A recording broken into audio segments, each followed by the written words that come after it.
what if you traveled back in time, like purely by accident, and slowly realized that you are actually the villain of your own family's history? Oh, that is heavy. Right. Like, what if the exact trauma you have spent your entire life trying to heal from, the abandonment, the grief, the broken family, what if all of that was actually caused by you, just meddling in the past, trying to fix it? A self-fulfilling temporal prophecy. It is terrifying. It is. And it is a universally acknowledged truth that life can change in a single solitary instant. Like, you're just going about your day, minding your own business, and then a memory or a terrifying realization about a literal time loop creeps up out of nowhere. Just completely derails your evening. Exactly. Yeah. Suddenly, a quiet Sunday night turns into a full-blown, uncontrollable emotional spiral. Yeah. You were staring at the ceiling at 2 a.m., just rethinking every life choice, every relationship, and wondering who is actually pulling the strings of your reality. It is the ultimate Sunday night spiral, but, compounded by quantum physics. We like to think we have agency, right? We file away our memories, we create these neat little timelines of our lives, and we assume causality flows in one forward direction. Which is such a lie we tell ourselves. It totally is. The human psyche, much like the temporal mechanics of Port Haven, is just a tangled web. We are basically walking collections of unresolved plot lines just waiting to be triggered. Which is exactly what happened to us when we finally sat down and went through the massive stack of Reddit threads, the historical notes, and the literal timeline charts for Season 4, Episode 8 of our favorite shared obsession, Tainted Love. I am still recovering. Same. But babes, welcome back. We love you, we see you, and babes, we are so glad to have you. Today, our mission on the Snark side is to map out these messy plot lines, decode the time travel mechanics, and figure out the actual truth behind the Landry family tree. We are fully equipped to handle the spiral today. We have the timelines mapped, the cipher keys cracked, and the snacks consumed. We absolutely are. But before we get to the timeline trauma, I need to tell the Snark Squad right now that the Bloom probiotic sodas are officially on deck in the studio tonight. And honestly, Oh boy, here we go. honestly, delicious. I am having a genuine, slightly dramatic reaction right now because I usually despise anything that markets itself as, like, functional water, but this is blowing my mind. You literally took one sip and your eyes widened like you had just unlocked a new level of consciousness. I genuinely think I did. I am currently obsessed with the strawberry lemon flavor. It is tart, it is sweet, and it feels like it is actively healing my gut microbiome as we speak. As we speak, sure. Yes, I am seriously debating whether these are secretly making me healthier, replacing the bad bacteria with good vibes, or if it's just a massive placebo effect driven by really cute packaging. It is 100% the packaging. But honestly, I don't even care. I am fully leaning into becoming a sudden probiotic influencer overnight. Give me the aesthetic glass, give me the oversized ice cubes, I am ready for my brand deal. I am going to politely yet firmly insist that drinking a highly carbonated tasty soda absolutely counts as peak wellness. Thank you. I mean, if it brings you a dopamine hit and it has the word probiotic slapped on an aesthetically pleasing pastel can, that is scientifically the equivalent of running a 5K. Literally the exact same thing. The placebo effect is a documented medical phenomenon. If your brain thinks the strawberry lemon fizz is repairing your cellular structure, who am I to argue with your neurons? That is exactly the kind of supportive, completely questionable medical advice I expect from this show. So, Snark Squad, I need you to know that we are not sponsored by Bloom, but babes, if Bloom wants to sponsor the pod, the DMs are wide open. We are ready and waiting to hydrate for profit. A shameless pivot to monetization. I respect it, especially because we really need to offset the absolute unforgivable decadence of what we consumed before turning the mics on. Oh my gosh, babes, we just finished dinner, and I need you to understand the level of pure, unadulterated Southern baddie energy we brought to the table. We're talking about lobster rolls. And not just standard issue ones either. No, the kind where the bun is perfectly toasted, practically glistening with butter, and the lobster meat is so fresh and seasoned to perfection it just melts. But I have to ask you, because you're always the skeptic of the group, are lobster rolls actually worth the outrageous hype and the frankly offensive price tag? Well, let's break down the culinary economics of the lobster roll. You are essentially paying for the luxury aesthetic of a coastal summer. Historically speaking, lobster was considered bottom feeder food. It was literally fed to prisoners. Wait, really? Prisoners? Yes, it was peasant food. Now, it is artificially inflated by supply chain logistics and marketing, but aesthetically pleasing or not, when the butter-to-meat ratio is scientifically calibrated and the bread has that precise Maillard reaction from being griddled, yes, They're absolutely worth the financial ruin. The financial ruin was so worth it. And then, because we have zero self-control and fully embrace the lifestyle, we followed up those heavy buttery rolls by chasing them with rich, thick, layered banana pudding. The structural integrity of that pudding was a masterpiece. It really was. Like, the vanilla wafers were perfectly softened by the moisture of the custard, but they hadn't completely disintegrated into mush. It was an architectural marvel of a southern dessert. I am officially spiraling about how heavy and indulgent this entire meal was. I am questioning if this is the most decadent dinner we've had in weeks. Like, the dairy alone, we might not be able to physically move from these studio chairs for the next 3 days. It was an aggressive influx of carbohydrates and lipids. We are essentially hibernating bears at this point. But I firmly, publicly declare right now that I do not regret a single bite. Not one. I will sleep like an absolute baby tonight. Assuming the studio allows us any peace, which is debatable, I should warn the Snark Squad right now if you hear random demanding meowing in the background of our recording. Allison brought Peppercorn, the official studio cat, into the room. Oh my gosh, Peppercorn. The ongoing reign of terror continues. I am fully convinced that Peppercorn secretly runs this entire operation. Without a doubt. We just sit here and talk into microphones. But Peppercorn is the one actually pulling the strings, deciding the schedule, judging our takes from the corner. The feline psychology is highly manipulative. Note how the cat only appears, seemingly materializing out of thin air, when human food is involved. Literally out of nowhere. During the lobster roll experience, Peppercorn was suddenly circling us like a terrestrial shark.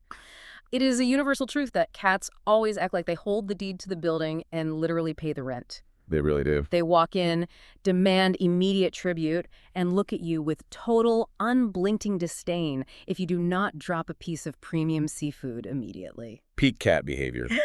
Peppercorn is the true southern baddie of this studio, just demanding luxury without lifting a single paw. Speaking of wild behavior and uncharted territory, I need to tell the Snark Squad about the latest development in my ongoing hobby exploration era, because I am absolutely spiraling. Oh, this is going to be good. One of our snarkers, Amy, slid into the messages and invited us to a dude ranch. And, babes, I don't know what to do. The proposition is baffling to me. Like, what actually happens at a dude ranch? My brain immediately goes to liability waivers, lack of cellular reception, and severe gastrointestinal distress from campfire cooking. Okay, right. Like, can either of us realistically survive horseback riding? My balance is terrible on a perfectly flat surface, let alone on top of a massive moving creature. You would be thrown immediately. I totally would. But at the same time, a huge part of me wants to go purely for the Western aesthetic. Give me the custom cowboy boots. Give me the suede fringe jacket. Give me a wide-brimmed hat.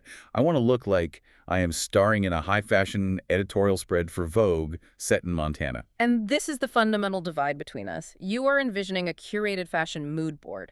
I am calculating the sheer unpredictability of a 1,200-pound prey animal that startles at its own shadow. They are so big. Massive. I am concerned about the dirt, the inevitable saddle chafing, and the profound lack of indoor plumbing. Let's frame this through narrative tropes, okay? Would this be a wholesome, grounding adventure where we reconnect with nature and heal our modern burnout, or the traumatic, isolated opening scene of an A24 horror movie? Honestly, it could easily be a Hallmark horror hybrid. Oh. Like, we show up in our pristine outfits, the grumpy, plaid-wearing ranch hand rolls his eyes at us, and then the sun sets. And the temperature drops. Yes. We hear coyotes howling in the distance, we realize we have zero Wi-Fi, and suddenly we are fighting for our lives in fringe jackets. It is definitively not on my 2026 bingo card. But, low-key, I might actually try it. I might actually risk literal bodily harm purely for the outfit. I will handle the logistics then. I will pack the industrial first aid kit, the satellite phone, and the flare gun. Deal. Well, babes, from our own spiraling lives to the ultimate timeline spiral, we've got family drama, complex temporal mechanics, and plenty of absolute chaos to unpack today, so let's get into it.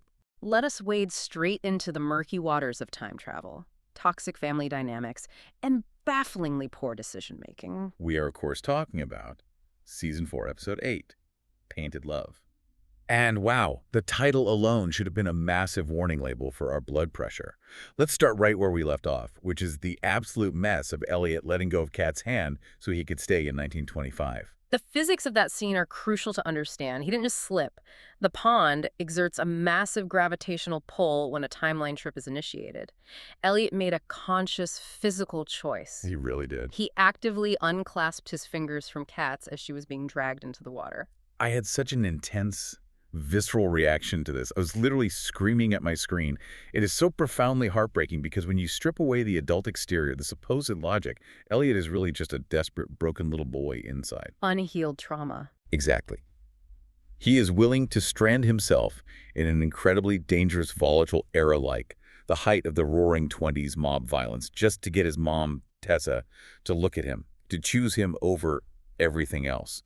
It is childhood trauma manifesting in the most literal, dangerous way possible. It is a textbook trauma response, flight over logic. But here is where I have to step in and throw a massive shadow over his choices. We are constantly reminded by the narrative that Elliot is a genius science teacher. He is a man who deals in hypotheses, variables, and rational thought. Yet, his survival instincts in 1925 are practically non-existent. Wait, hold up, I have to push back on that. Is it really reckless or is it just raw, blinding panic? Put yourself in his shoes for a second. If you suddenly saw the mother who abandoned you when you were a child, would logic even factor in? I would like to think so. No way. Your prefrontal cortex, the part of your brain that handles rational thought, completely shuts down in a state of extreme emotional distress. He isn't a science teacher in that moment. He's a terrified 7-year-old trapped in a grown man's body. I acknowledge the emotional regression, I really do, but the physical reality of his situation requires immediate situational awareness, which he completely abandons. Look at the alias situation. Fern tries to cover for his sudden appearance by introducing him to Cliff, the temperance inspector, as Tom Buchanan. Which is hilarious. Using the villain from The Great Gatsby as a fake name is iconic.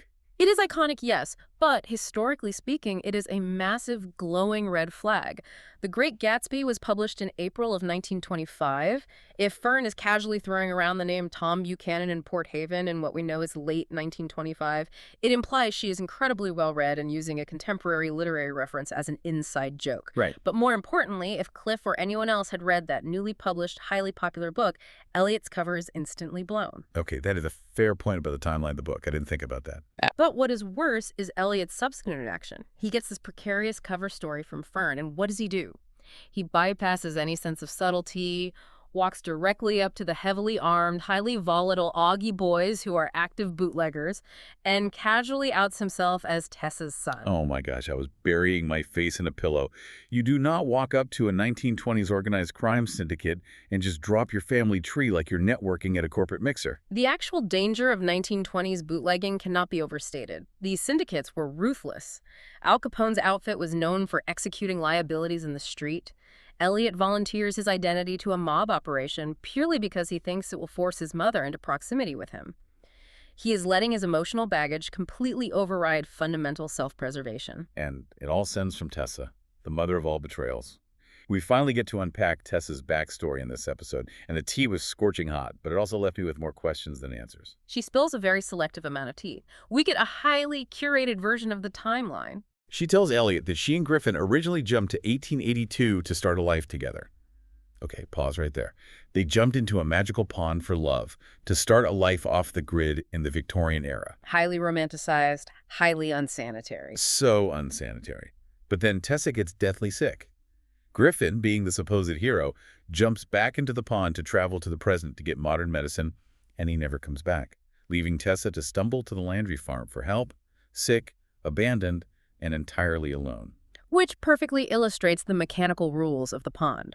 The pond acts almost like an immune system for the timeline. It rejects foreign objects that disrupt the chronological flow too severely. We've seen this parallel before. Right, you can't just change history. Exactly. You cannot just run to a modern pharmacy, grab a Z-Pack, and bring 21st century antibiotics back to 1882 to cure an illness that historically ran its course.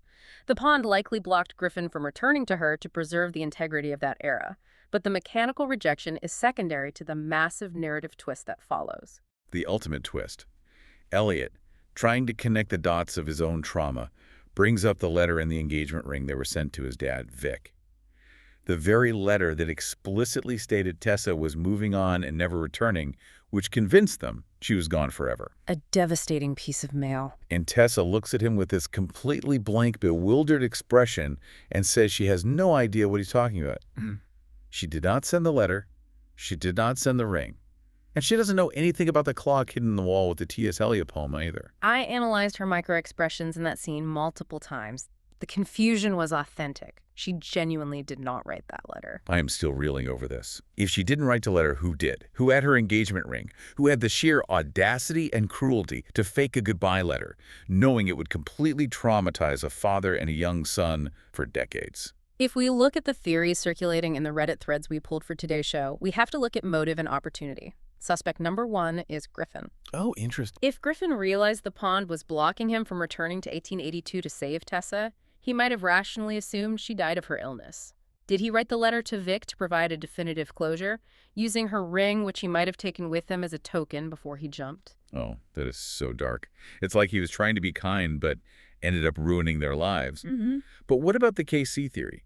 The timeline charts we've been studying are heavily leaning toward Casey, the time traveler from the future, orchestrating the entire thing. Did Casey write the letter, hide the clock, and plant the ring specifically to force Elliot and Kat into the past? For those who aren't deep into quantum physics or temporal mechanics, what you are describing is a bootstrap paradox.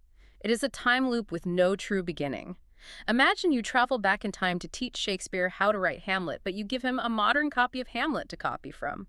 Who wrote the play originally? The information just exists in a loop. My brain hurts. If Casey planted the trauma that makes Elliot obsessed with time travel so that Elliot can eventually help Kat, who eventually leads to Casey's existence, it's a perfect closed loop of engineered trauma. Casey creating the exact trauma that ensures their own timeline exists is mind-blowing. Yeah. But there is a third theory from the forums that I personally love because it is so incredibly petty. Let me guess.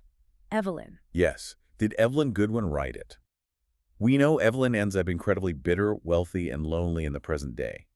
Could she have somehow intercepted Tessa's story, maybe found the ring in the estate, and faked the letter out of pure spite to manipulate the Augustine family, typing it up on one of those vintage Lingermore typewriters? Evelyn executing a decades-long psychological manipulation out of sheer boredom and spite while drinking alone in a mansion is a very compelling narrative. But while we debate who wrote the letter, we cannot ignore what Tessa is actively doing in 1925. She isn't just surviving as a helpless woman out of time, she is actively running a massive, illegal bootlegging operation for Al Capone's syndicate. And Capone is demanding double shipments. The stakes are astronomical. Which leads us to the speakeasy raid, and what I can only describe as wildly romantic yet ethically disastrous standoff in the woods. It was a collision of historical forces and terrible police work. The bootlegging chaos. Okay, let's set the scene for the Snark squad. Cliff, the seemingly upstanding guy, lied to everyone about going to St. John for a temperance award. Grayson, who we all thought was the sketchy bad guy, actually realizes it's an elaborate trap set by the police. Kat and Fern run through the woods as fast as they can to warn the moonshine operation, but it's too late. An undercover cop blows the whole thing wide open. Augustine literally takes a bullet. The historical context of the temperance movement is vital here. It wasn't just a polite disagreement about alcohol. It was a militant, highly funded government crackdown clashing with incredibly wealthy, violent criminal syndicates. The woods devolve into absolute lethal chaos. And then we got the standoff. Cliff, the highly decorated temperance inspector, corners Tessa, Kat, and Elliot at gunpoint. He has them dead to rights. He has won. And what happens? Fern literally throws herself in front of the loaded barrel of a gun to protect her family. I swooned. I am not ashamed to admit I literally clutched my pearls and swooned. It was giving high-budget 1920s cinematic romance. Fern standing there, terrified but defiant, protecting her aunt and Kat and admitting her true feelings for Cliff right down the barrel of a gun. She tells him that he saw the woman she always wanted to be. It was so sweeping, so tragic, so beautifully melodramatic. I'm going to throw a massive bucket of ice water on this romance right now. I'm looking at this through the lens of institutional integrity, and Cliff is a catastrophic failure. Oh, come on. He has dedicated his entire adult life and career to stopping the illegal, violent flow of alcohol that is funding organized crime. He catches the absolute ringleaders of a massive Al Capone-linked syndicate, and he immediately drops his morals, betrays his badge, and lets a major mob operation run away into the night simply because the woman he has a crush on batted her eyelashes and delivered a poignant monologue. He is a terrible, terrible cop. You have absolutely no romance in your soul. He is so down bad for her. He's a man completely consumed by love. He realizes the law means nothing without her. He literally drops his suitcase, abandons his entire career, his reputation, and his future, decides to stay in Port Haven, and kisses Fern right there in the woods. You have to admit, the tension was off the charts. The romantic tension was palpable, I will concede that, but the ethical compromise is staggering. He is aiding and abetting. But let's move away from the roaring 20s crime syndicates to the present day, because the drama happening at the Lingermore estate is a psychological thriller all on its own. Let's unpack Alice, Evelyn, and the case of the missing 8mm film reel. Yes. Kat and Alice are at the 45th anniversary party for The Point, and Monica decides to project the old Coil New Year's film reel from the 1980s. And as they're watching it, they realize something absolutely terrifying. They were perfectly, seamlessly edited out of the film. Which is a mechanical nightmare. Splicing 8mm film in the 1980s wasn't like deleting a file on an iPhone. You had to physically cut the celluloid strip with a razor and tape it back together precisely. That sounds exhausting. It requires intent, time, and specific equipment. It implies that someone with definitive knowledge of their presence and likely knowledge of their time-traveling nature deliberately and painstakingly removed them to preserve the timeline or hide their identities. So Alice, being the brave, reckless investigator she is, decides to jump back to 1980 to confront young Evelyn Goodwin, assuming Evelyn is the mastermind behind the edits. And babes, she finds Evelyn in her full Lady of Shalott era. It was one of the saddest visuals of the entire season. It was a masterclass in visual storytelling and literary parallel. The Lady of Shalott is a Tennyson poem about a woman cursed to live in a tower, only able to view the outside world through a mirror, completely isolated from reality. Evelyn is living that curse. Literally trapped in that huge house. She is incredibly lonely, sitting in the cavernous, empty Lingermore estate, drinking champagne straight from the bottle alone on her birthday. Meanwhile, her former best friends, Dell and Tessa, are both happily pregnant with Kat and Elliot, moving forward into phases of life she's completely locked out of. Evelyn is blackout drunk, mascara running, and she looks up at Alice, who, remember, hasn't aged a single day since Evelyn last saw her years ago, and asks, "Who are you, Alice?" It broke my heart into a million pieces. And Alice is so gentle. She doesn't even try to explain the impossible physics of her existence. She just gently tucks Evelyn into bed. And here's where I'm pulling my hair out. Yeah. Alice is presented with the perfect interrogation scenario. Why didn't she ask real, probing questions while Evelyn's psychological guard was completely decimated by alcohol and loneliness? She was crying. Evelyn was vulnerable. It was the exact moment to extract answers about the film reel, about the Lingermore secrets, about what Evelyn truly knows regarding the time loops. But Alice just plays the empathetic nursemaid and leaves. You cannot interrogate a crying, heavily intoxicated woman on her birthday. Alice is too empathetic for that kind of tactical espionage. She saw someone in deep pain and chose kindness over answers. But her kindness leaves us completely spiraling. If Evelyn was too drunk and depressed to meticulously cut that film tape, who actually did? The suspect list is narrow but fascinating. If not Evelyn, who had the physical access to Lingermore and the motive to protect the timeline, we circle back to Jasper. Could Jasper have reviewed the tape, recognized Alice from the rumors, and cut it to protect the family reputation? Maybe. Or, and this is the theory I am heavily leaning toward based on the timeline notes, was it Griffin? Is Griffin physically hiding out in the shadows of the 1980s, acting as a temporal guardian, erasing evidence of time travelers to keep the pawn's secret from being exposed to the modern world? Griffin being the phantom editor lurking in the background of all these decades is such a good theory, because someone is definitely pulling the strings. But let's talk about someone who is completely ignoring the strings, ignoring the danger, and just living his best delusional life. Jacob.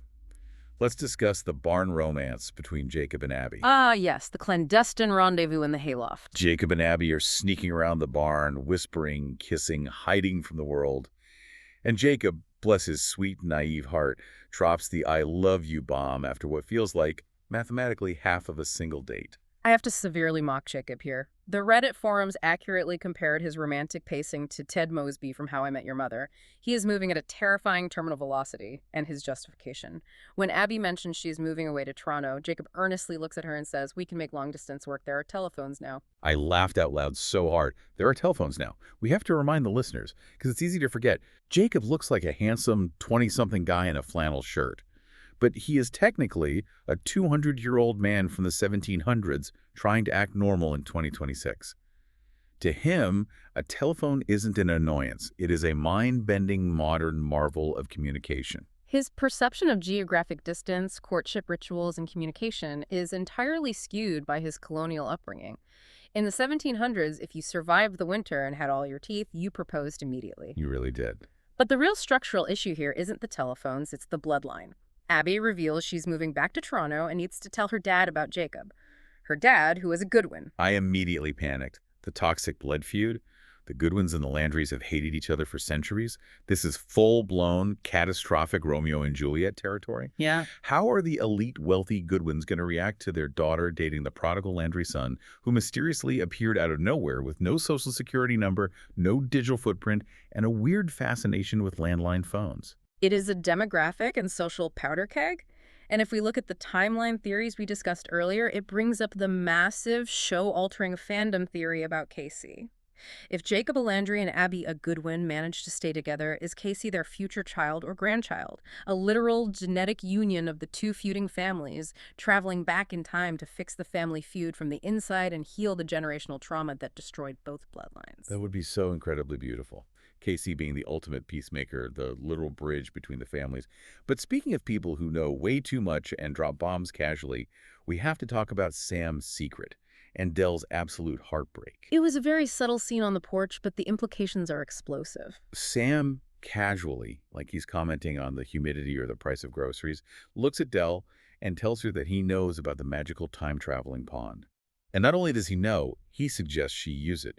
He tells her to go back and tell Colton that the kids turn out okay. I was clutching my pearls. I was pacing the room, screaming at the TV. It was a masterclass in understated delivery for such a massive, reality-breaking revelation. The mechanics of his knowledge are what bother me. How long has Sam known? Where did he acquire this highly classified, incredibly dangerous information? Right, like who told him? Is he a Coyle descendant who found Thomas's hidden journal? Or, as some timeline charts suggest, is Sam to Casey what Elliot is to Kat? Is Sam the designated modern-day secret keeper for a time traveler from the future? Oh my gosh. Sam being Casey's Elliot makes so much sense. It explains why he is so calm about it. But it leaves Dell completely reeling, because if she takes his advice, if she actually goes back to see Colton, she has to look at the absolute love of her life, smile at him, knowing exactly the horrifying way he dies and the exact date it happens. That is psychological torture. It is an agonizing emotional dilemma to possess the power to see a loved one but lack the power to alter their fate without destroying the universe. But speaking of agonizing, we must address the ultimate cliffhanger of the episode, the deciphering of the code. The tension in this final scene was physically unbearable. Elliot returns safely to the present, shaking off the mob dust. Kat is reviewing her notes and realizes that Fern kept referring to herself specifically as a messenger. And Elliot, finally using that big science teacher brain of his, remembers that Fern used very specific, out-of-place T.S. Eliot quotes in her newspaper columns back in the 1920s. The mechanics of cryptography come into play. They realize the paper with the key bracelet drawn on it isn't just a sketch, it's a literal cipher key, a substitution matrix to decode the seemingly random newspaper columns. So they sit down, they align the key with the columns, and babes, the message they uncover sent absolute chills down my spine. I'm going to read the actual quote to the Snark squad right now, word for word, because it is terrifying. NYE job botched. Tunnels destroyed. 5 souls and 4 out. Tessa gone. It is a devastating, incredibly efficient transmission of tragedy. Elliot's face in that moment, you could visually see his heart shatter into dust. Because he realizes he just told his mom to meet him at the Lingermore New Year's Eve party. He literally said, "Meet me there." Did he just invite his own mother to the exact geographic location and time where she dies? This is the ultimate debate heading into the finale. Let's look at the phrasing. Tessa gone. What does that actually mean mechanically? Is she the 5th soul who died in the catastrophic tunnel explosion?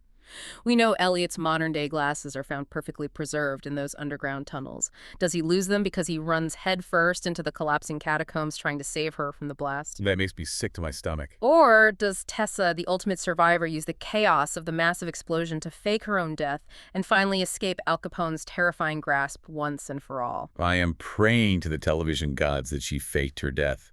Because if Elliot directly caused his mother's death by selfishly trying to see her one last time, I won't be able to handle it. The sheer tragedy of that causal loop is too much. It perfectly sets up our first segment. Let's transition into our time travel therapy session. Because after processing this episode, literally every character needs an immediate referral to a licensed psychiatric professional. They need intensive, prolonged, inpatient therapy. Okay, who needs therapy the most this week? For me, it is undoubtedly Elliot. He is treating time travel like it's an interactive trauma healing simulator. He is trying to forcefully heal his massive childhood abandonment issues by literally inserting himself into a highly dangerous 1920s mob ring. Highly inadvisable. He genuinely thinks if he can just be useful to the Augie boys, if he can just prove his worth to the syndicate, his mom will suddenly love him and choose him. It is so tragic and so messed up. He is using the space-time continuum as a substitute for cognitive behavioral therapy, and it is failing spectacularly. But if we are discussing who is avoiding their issues the most, Kat is the clear winner of who is avoiding the obvious. Oh, definitely. She is completely, willfully ignoring the core mechanic of time travel. The butterfly effect.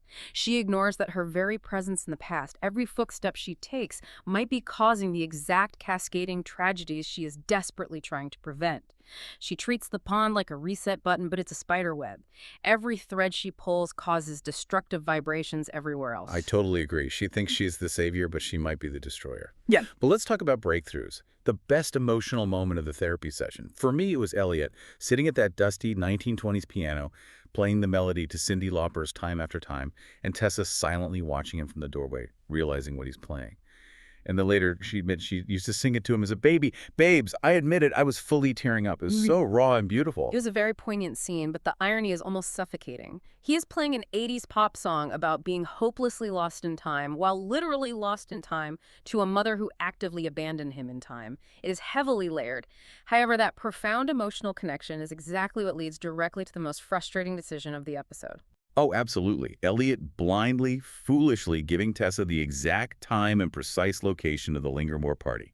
Meet me here on New Year's Eve. He is practically handing her an engraved invitation to a fatal time loop.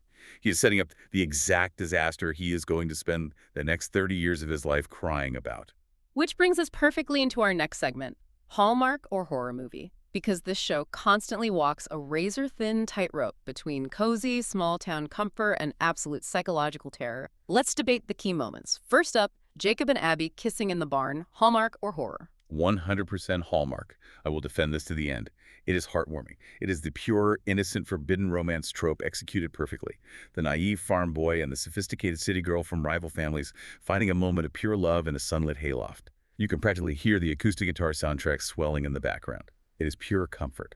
I counter with horror, specifically psychological horror. Yeah. Look at the mechanics of the deception.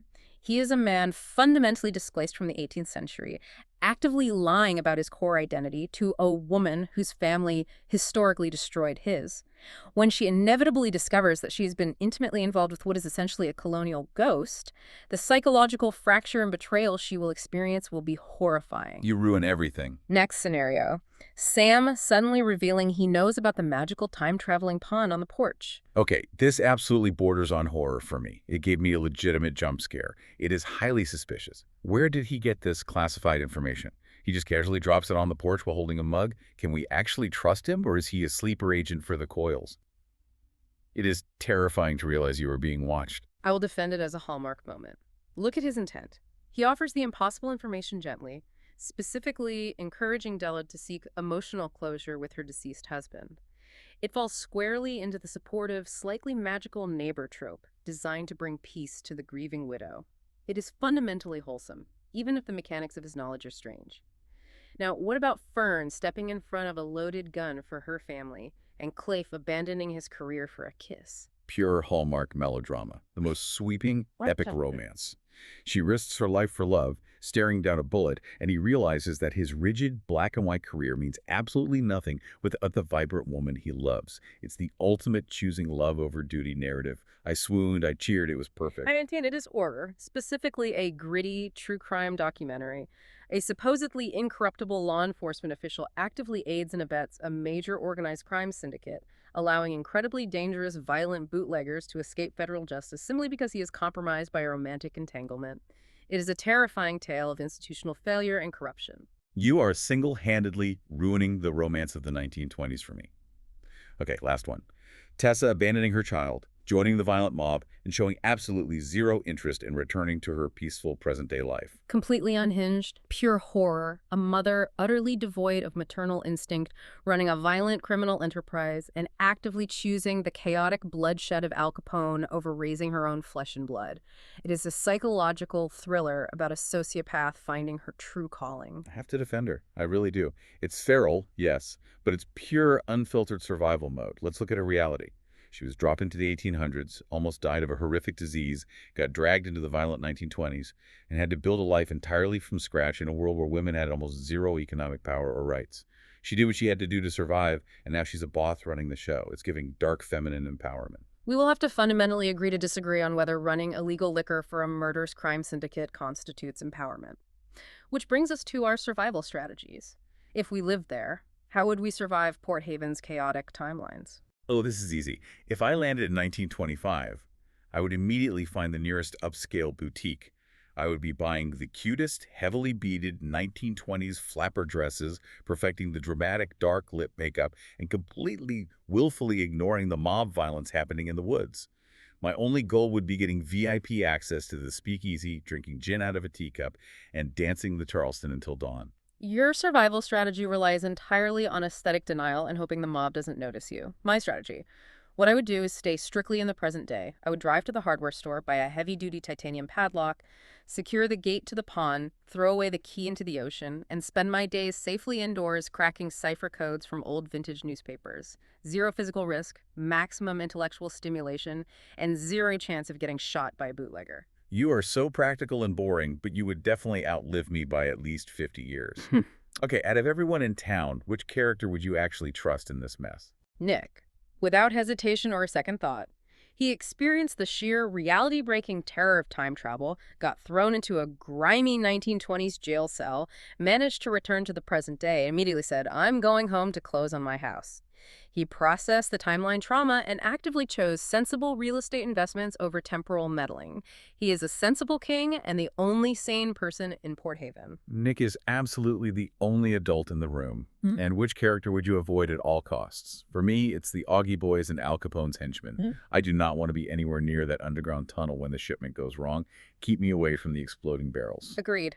The mortality rate surrounding the Augie operation is statistically unfavorable, to say the least. Let us move to our final segment to wrap up the emotional damage of this week's show, memory box moments. Let's catalog the specific things we are taking away from this episode. What was your absolute favorite scene? The tension of the cipher decode at the very end. The way they were hurriedly matching the letters from the T.S. Eliot quotes. The terrifying realization slowly dawning on their faces, the music swelling in the background. It was perfectly executed, Hitchcock-level suspense. What about the most emotional moment for you? For me, it was the quiet, devastating tragedy of Alice tucking in a lonely, blackout-drunk Evelyn in the 1980s. Evelyn asking, "Who are you?" to a girl who physically never ages while sitting alone in a massive empty mansion on her birthday. It was a profound visual representation of how time, secrets, and proximity to the pond ultimately isolate people. It was so heavy. Okay, biggest surprise. For me, it was Tessa looking Elliot dead in the eye and confirming she never wrote the goodbye letter or sent the ring back. It completely shatters the entire foundation of why Elliot is the way he is. It was a massive rug pull that changes everything we know. It fundamentally rewrites the mythology of the Augustine family. And finally, what is the one thing you will still be obsessively thinking about next week, right up until the finale starts? The code. I will be dreaming about it. Who are the 5 souls in and who are the 4 out? And the biggest question of the entire series, did Tessa actually die in that tunnel collapse, or is this the ultimate disappearing act? I am genuinely going to be losing sleep over this. The mathematics of survival in that tunnel and the structural integrity of the Lingermore catacombs will definitely occupy my thoughts. It's going to be a long, stressful week waiting for the next episode. But before we sign off, babes, I want to leave you with one final, incredibly provocative, mind-bending thought to chew on. What if Elliot's very presence in 1925 is what actually causes the tunnel explosion? That is a dark path. Think about it. What if his warning to Tessa makes her change her escape plan, which inadvertently leads to the disaster that makes her disappear? Does that mean Elliot is the actual villain of his own origin story? Did he travel back in time and accidentally create the exact devastating trauma he spent his entire life crying about? A perfect, devastating causal loop. He becomes the architect of his own misery. Let the Snark squad chew on the psychological weight of that paradox. I am unwell just thinking about it. Snark Squad, we need to hear from you. Have you ever been to a dude ranch? Or is it a terrible, terrible idea and I should stay home and avoid the chafing and the real culinary debate? Are lobster rolls actually worth the financial ruin, or are they totally overrated? Furthermore, we need an official census in the comments.